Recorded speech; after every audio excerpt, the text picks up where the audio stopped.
Donc, bienvenue à l'EBCRS, où encore une fois, ce soir, on va parler de la réalité de la création de Dieu versus les ravages de la théorie de l'évolution. Et on avait commencé la semaine passée notre première partie sur le côté sombre de la science. Maintenant, on est bon pour la deuxième partie, toujours avec les images de fond qu'on est habitué de voir dernièrement. Donc, les origines des espèces, d'où le livre sur la théorie qui expose la théorie d'évolution.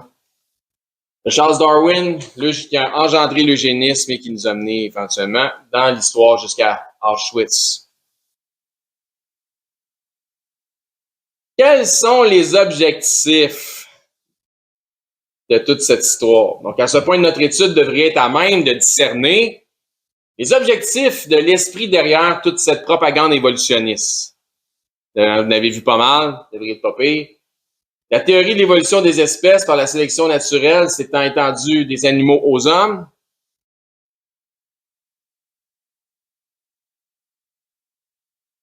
La supposée sélection naturelle a été forcée par une sélection artificielle, donc l'eugénisme positif, l'eugénisme négatif, on avait vu ça. Et l'eugénisme étant trop invasif, s'il est rapidement inculqué à une nation, est donc devenu le crypto-eugénisme. Ils ont pris du recul, puis ils ont va y aller plus lentement.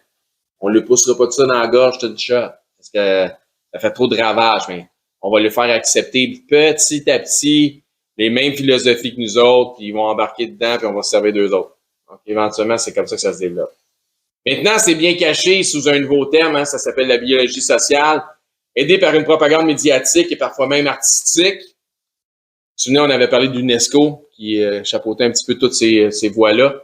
Donc, aidé par une propagande médiatique et parfois même artistique, cet esprit continue à faire des ravages via l'autorité et la crédibilité de la science. La science, les hommes trouvent ça très crédible. Donc, une science qui parfois s'apparente plutôt à une pseudo-science théorique. Et si on vous les met dans un contexte scientifique, les gens croient que c'est 100% ça, que c'est de la vérité.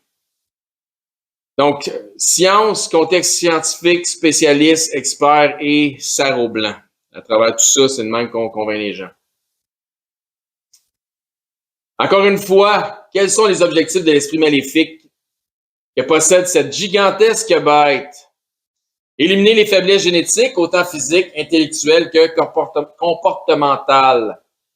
Établir une seule race mondiale forte et unie, mais établir une race disciplinée, productive, soumise et obéissante à l'élite qui veille sur elle. Fort et unie, oui, en autant qu'elle obéisse à une élite qui veille sur elle. Donc, surtout soumise. Ce qui n'est pas sans rappeler que dans des temps plus antiques, les esclaves les plus jeunes et robustes avaient une valeur marchande plus élevée.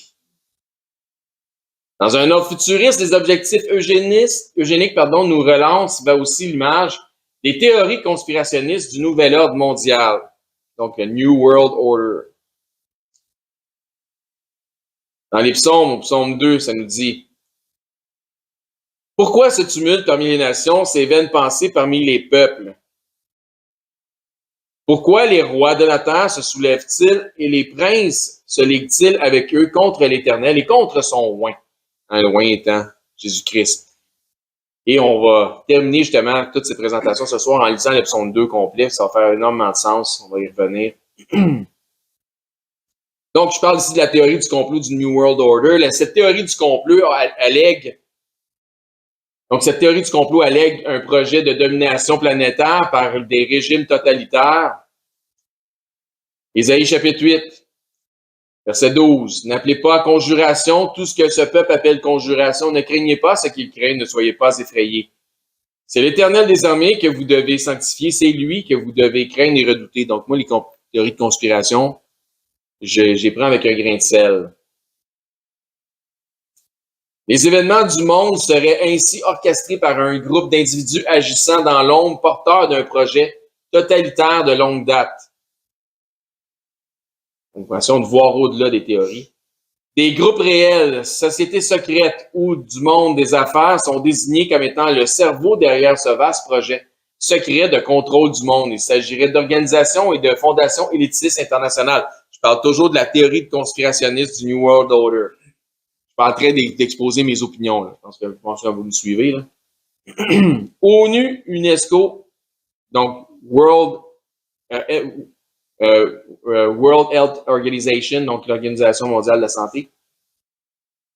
On parle ici d'un gouvernement unique mondial, d'un système économique mondial, d'une devise internationale mondiale, un système d'éducation mondial, une force armée mondiale et pourquoi pas une religion, voire même une religion mondiale. Certains ont proposé qu'il ne serait pas possible d'établir ce genre de régime mondialiste que si l'ensemble des populations des diverses nations sont convaincus de la perception d'une menace extérieure directe et massive. Ce qui fait penser aux rhétoriques alarmistes telles que la guerre contre le terrorisme, le réchauffement climatique ou encore une pandémie telle la récente COVID-19. Mais il y a un dilemme dans ce plan mondialiste qui est lié à la théorie ou du complot du New World Order, donc nouvel ordre mondial. Donc, il y a un dilemme dans ce plan mondialiste. Afin de soumettre les nations et de prendre le contrôle, même un régime de peur ne peut prendre place que si, et seulement si, le quotient intellectuel général de ces nations est affaibli. Donc, il faut que tu fasses affaire avec une bande de sans dessin. Travaille là-dessus, tu dis? OK. Le but serait donc de conserver la maturité intellectuelle de la population à une moyenne de 12 ans d'âge mental. Comment s'y prend-on? Peur, folie, illusion et confusion.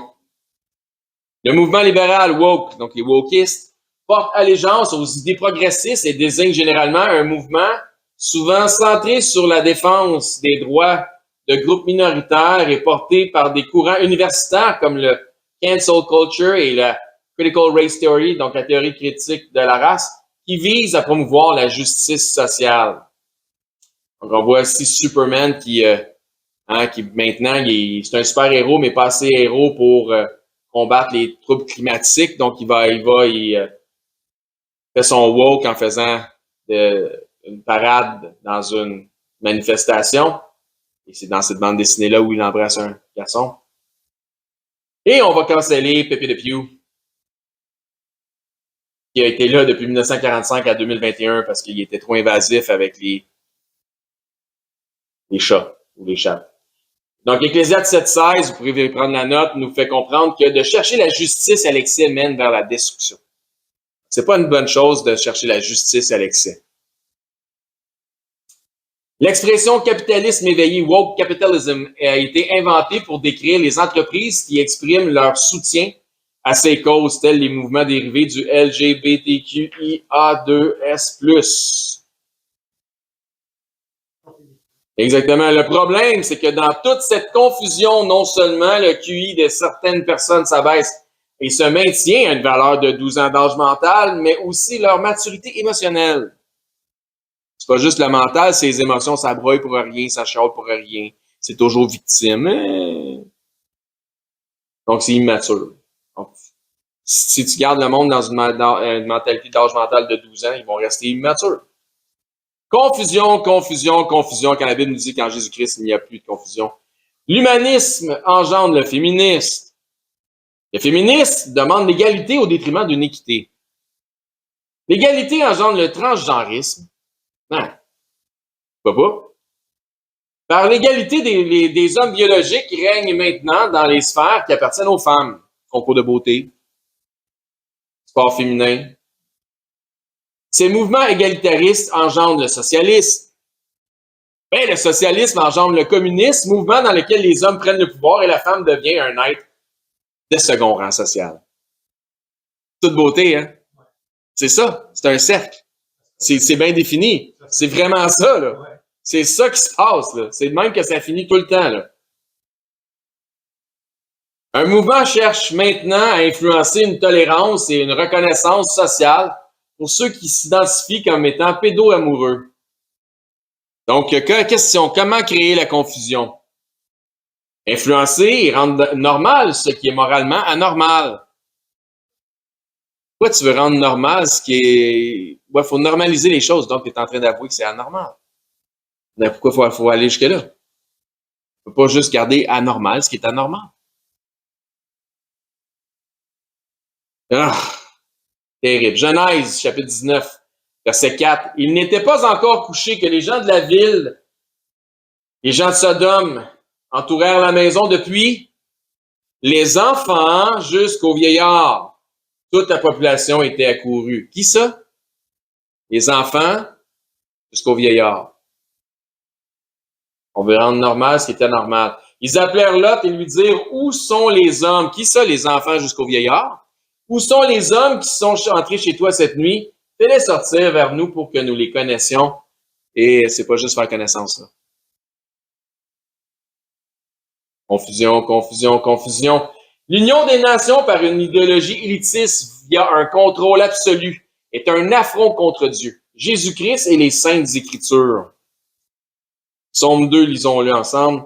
Pourquoi ce tumulte parmi les nations, ces vaines pensées parmi les peuples? Pourquoi les rois de la terre se soulèvent-ils et les princes se liguent-ils avec eux contre l'Éternel et contre son oint? On parle ici de Jésus-Christ. Brisons leurs liens, délivrons-nous de leurs chaînes. Celui qui siège dans les cieux rit, le Seigneur se moque d'eux.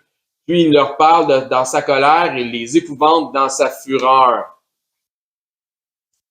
C'est moi, à partir du verset 6, qui ai oint mon roi sur Sion, ma montagne sainte.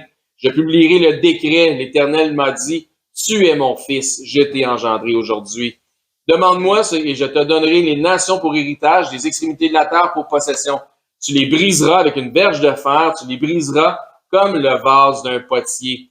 Et maintenant, roi, conduisez-vous avec sagesse, juge de la terre, recevez mes instructions. Servez l'Éternel avec crainte et réjouissez-vous avec tremblement. Baisez le Fils, de peur qu'il ne s'irrite et que vous ne périssiez dans votre voie, car sa colère est prompte à s'enflammer. Heureux tous ceux qui se confient en lui, donc en le Fils, en Jésus-Christ, loin. Et that's all, folks. Plus la semaine prochaine.